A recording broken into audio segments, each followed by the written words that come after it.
Good morning students. आज की इस क्लास में हम लोग पढ़ेंगे कि डिमांड और सप्लाई में जो चेंज होता है उस चेंज की वजह से मार्केट इक्विलिब्रियम पे क्या इफेक्ट पड़ता है। जैसा कि पिछले क्लास में हमने पढ़ा था कि मार्केट इक्विलिब्रियम वो सिचुएशन होता है जहाँ पे डिमांड कर्व और सप्लाई कर्व इंटरसेक्ट करते हैं और जिस प्राइस पे ये इक्वल होते हैं, जिस प्राइस पे ये दोनों कर्व एक दूसरे को इंटरसेक्ट करते हैं, उस प्राइस को हम लोग इक्विलिब्रियम प्राइस, और जिस क्वांटिटी पे वो इंटरसेक्ट करते हैं उसको इक्विलिब्रियम क्वांटिटी बोलते हैं। यानी market equilibrium is a situation when demand and supply are equal. अब हम लोग यहाँ देखेंगे कि अगर डिमांड कर्व या सप्लाई कर्व में शिफ्टिंग होता है, यानी इंक्रीज इन डिमांड या डिक्रीज इन डिमांड या फिर इंक्रीज इन सप्लाई और डिक्रीज इन सप्लाई होता है, तो इस इक्विलिब्रियम प्राइस पे क्या इफेक्ट पड़ता है, प्राइस बढ़ता है या प्राइस घटता है। इसमें हम लोग सबसे पहला सिचुएशन देखते हैं इंक्रीज इन डिमांड का। देखिए इस डायग्राम में दिखाया गया है कि आपका इनिशियल जो है डिमांड कर्व और इनिशियल सप्लाई कर्व जो है ये गिवन पॉइंट ई पर एक दूसरे को इंटरसेक्ट कर रहे हैं। इस अकॉर्डिंग जो है OP1 इक्विलिब्रियम प्राइस हो गया। अगर इंक्रीज इन डिमांड का सिचुएशन होता है तो इंक्रीज इन डिमांड मीन्स कि डिमांड कर्व में राइटवर्ड शिफ्टिंग हो गया, सेम प्राइस पे जो है डिमांड बढ़ जाता है, ये बढ़ के डिमांड आ गया हम लोग का, यानी ये आपका न्यू डिमांड कर्व हो गया D1। अब जब डिमांड बढ़ गया लेकिन सप्लाई जहां था वहीं है, तो this is the situation of excess demand. और जब एक्सेस डिमांड होता है तो हमने पढ़ा कि बायर में जो है कंपटीशन बढ़ जाता है और बायर में कंपटीशन बढ़ने की वजह से प्राइस बढ़ने लगता है ना। तो इस प्राइस के बढ़ने की वजह से जब प्राइस बढ़ता है तो फिर लॉ ऑफ डिमांड काम करेगा, यानी डिमांड घटेगा, और लॉ ऑफ सप्लाई काम करेगा, यानी सप्लाई बढ़ेगा। तो जब प्राइस हमारा बढ़ना शुरू हुआ तो डिमांड जब घटता है तो डिमांड कर्व में देखिए अपवर्ड मूवमेंट होगा, और प्राइस बढ़ने पर जब सप्लाई बढ़ता है तो सप्लाई कर्व में भी अपवर्ड मूवमेंट होता है। और इस तरह से यहाँ से डिमांड में घटना और सप्लाई में बढ़ना ये दोनों कंटिन्यू होगा जब तक दोनों फिर से इक्वल ना हो जाए, और दोनों इस E1 पॉइंट पे दोबारा से इंटरसेक्ट कर रहे हैं, और इस तरह से जो नया इक्विलिब्रियम प्राइस हो गया वो P2 हो गया। यानी हमारा पहले का इक्विलिब्रियम प्राइस OP1 था और नया OP2 हो गया। इट मीन्स कि जब भी डिमांड इंक्रीज करता है तो इंक्रीज इन डिमांड की वजह से एक्सेस डिमांड का सिचुएशन अराइज होता है, और एक्सेस डिमांड का सिचुएशन अराइज होने की वजह से इक्विलिब्रियम प्राइस बढ़ जाता है। क्वांटिटी की तरफ देखें तो हम क्वांटिटी भी हमारा बढ़ जाता है। ठीक है, आगे देखते हैं कि अगर डिमांड घटता है तो क्या इफेक्ट पड़ता है। हम देखते हैं डिक्रीज इन डिमांड के बारे में। देखिए डिक्रीज इन डिमांड का मतलब कि जब सेम प्राइस पे डिमांड घट जाए और डिमांड कर्व में लेफ्टवर्ड शिफ्टिंग होता है। तो यहाँ पे हमारा डिमांड जो है वो ओरिजिनल D था और ओरिजिनल सप्लाई जो है S हो गया। ये दोनों E पॉइंट पर इंटरसेक्ट किए हैं, इसलिए E इक्विलिब्रियम पॉइंट हो गया, और पॉइंट E पे जो प्राइस है हमारा OP1 ये हमारा इक्विलिब्रियम प्राइस हो गया इनिशियल। लेकिन जैसे ही डिक्रीजिंग डिमांड का सिचुएशन होता है, सेम प्राइस पर डिमांड घटता है, तो डिमांड कर्व में लेफ्टवर्ड शिफ्टिंग हो जाता है D से D2 की तरफ, और इस तरह से नया डिमांड हमारा यहाँ D2 कर्व पे बनता है। तो डिमांड कम हो गया लेकिन सप्लाई जहाँ था वहीं है, इसका मतलब कि सप्लाई डिमांड से ज़्यादा हो गया, और जब सप्लाई डिमांड से ज़्यादा होता है तो इसको एक्सेस सप्लाई बोलते हैं। एक्सेस सप्लाई होने से सेलर में कंपटीशन बढ़ेगा, प्राइस घटना शुरू होगा, प्राइस घटेगा तो डिमांड बढ़ेगा, यानी डिमांड कम में डाउनवर्ड मूवमेंट होगा, सप्लाई घटेगा तो उसमें भी डाउनवर्ड मूवमेंट होगा, और ये दोनों मूवमेंट जो है वो E1 पॉइंट पे आके रुकेगा जहाँ पे नया इक्विलिब्रियम होगा। तो E1 पॉइंट के पास जो हम देखते हैं प्राइस हमारा पहले से घट गया।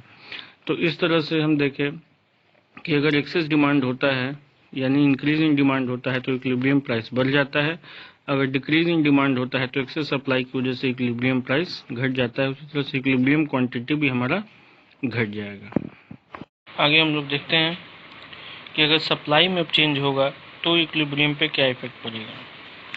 इस कर्व में देखिए कि जो इनिशियल हमारा डिमांड कर्व है वो D और इनिशियल सप्लाई कर्व है पॉइंट T पर इंटरसेक्ट किए हैं, जिसकी वजह से इक्विलिब्रियम प्राइस हमारा P हो गया।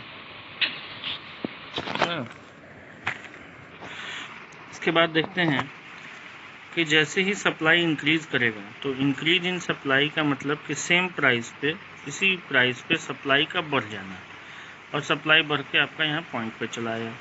इसका मतलब कि सप्लाई कर्व में राइटवर्ड शिफ्टिंग हो गया। तो जब इंक्रीज इन सप्लाई होता है, सप्लाई कर्व में राइटवर्ड शिफ्टिंग हो गया लेकिन डिमांड में कोई चेंज नहीं हुआ, इट मीन्स कि supply is greater than demand. Supply demand से ज़्यादा होता है तो इसको हम बोलते हैं एक्सेस सप्लाई।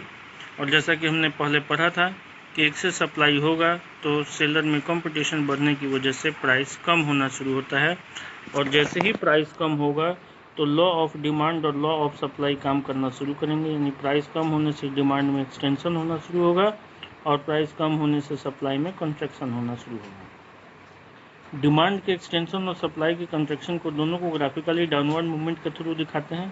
यानी देखिए यहाँ से सप्लाई में कंट्रैक्शन शुरू हुआ, सप्लाई घटना शुरू हुआ है, और यहाँ से डिमांड में डाउनवर्ड मूवमेंट हुआ, यानी डिमांड में एक्सटेंशन हुआ, यानी इसमें भी डाउनवर्ड मूवमेंट शुरू हुआ है।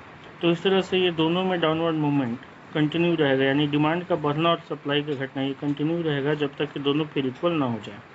जहाँ ये दोनों इक्वल होंगे, यानी नए सप्लाई कर्व पे जहाँ डिमांड कर्व इंटरसेक्ट करेगा, ये हमारा नया इक्विलिब्रियम पॉइंट होगा। और इस पॉइंट पे हम देखते हैं कि इक्विलिब्रियम प्राइस जो है वो पहले से हमारा घट गया है लेकिन इक्विलिब्रियम क्वांटिटी बढ़ गया है। तो इस तरह से इंक्रीज इन सप्लाई जो है वो अफेक्ट करता है मार्केट इक्विलिब्रियम को। इसी के अपोजिट हम देखेंगे डिक्रीज इन सप्लाई के सिचुएशन को। ये initial supply curve, initial demand curve, दोनों यहाँ पॉइंट ई पे इंटरसेक्ट किए, और इस तरह से ओपी हमारा जो है इक्विलिब्रियम प्राइस हो गया, and OQ is the equilibrium quantity. अब चूंकि डिक्रीज इन सप्लाई हो रहा है तो हमने डिक्रीज इन सप्लाई का मतलब होता है कि सेम प्राइस पे सप्लाई का घट जाना, यानी सप्लाई कर्व में लेफ्टवर्ड शिफ्टिंग। तो सप्लाई कर्व जो है वो लेफ्टवर्ड शिफ्ट कर जाएगा, यानी ये हो गया हमारा नया सप्लाई कर्व। अब देखिए सप्लाई जो है लेफ्टवर्ड शिफ्ट किया, सेम प्राइस पे सप्लाई घट गया लेकिन डिमांड में कोई चेंज नहीं आया। इट मीन्स कि here supply is less than demand, that is demand is greater than supply, and this situation is called excess demand. तो एक्सेस डिमांड में हमने पढ़ा कि प्राइस बढ़ने लगता है, और प्राइस बढ़ेगा तो फिर डिमांड घटेगा और सप्लाई भी बढ़ेगा। यानी डिमांड घटेगा तो डिमांड कर्व में जो है ये अपवर्ड मूवमेंट शुरू हो जाएगा, और सप्लाई कर्व में भी सप्लाई कर्व में अपवर्ड मूवमेंट शुरू हो जाएगा और डिमांड कर्व में भी अपवर्ड मूवमेंट शुरू हो जाएगा ना। यानी सप्लाई घटना शुरू होगा, सप्लाई बढ़ना शुरू होगा ना, और डिमांड घटना शुरू होगा। ये सप्लाई में और डिमांड में दोनों में अपवर्ड मूवमेंट तब तक कंटिन्यू है जब तक कि दोनों फिर से इक्वल ना हो जाए, और दोनों जहाँ इक्वल हुए ये नया इक्विलिब्रियम पॉइंट हुआ। यानी देखिए नया सप्लाई कर्व और डिमांड कर्व जहाँ इंटरसेक्ट करेंगे ये नए इक्विलिब्रियम पॉइंट होगा, और फाइनली हमने यहाँ क्या देखा कि इक्विलिब्रियम प्राइस जो है वो हमारा बढ़ गया है जबकि इक्विलिब्रियम क्वांटिटी घट गया है। ठीक है, तो इस तरह से हमने देखा कि अगर इंक्रीज इन सप्लाई होगा तो प्राइस घट जाता है, डिक्रीज इन सप्लाई होगा तो प्राइस बढ़ जाता है। इस तरह से अभी तक हम लोगों ने पढ़ा कि डिमांड और सप्लाई दोनों में होने वाले बदलाव की वजह से मार्केट इक्विलिब्रियम पे क्या इफेक्ट पड़ता है।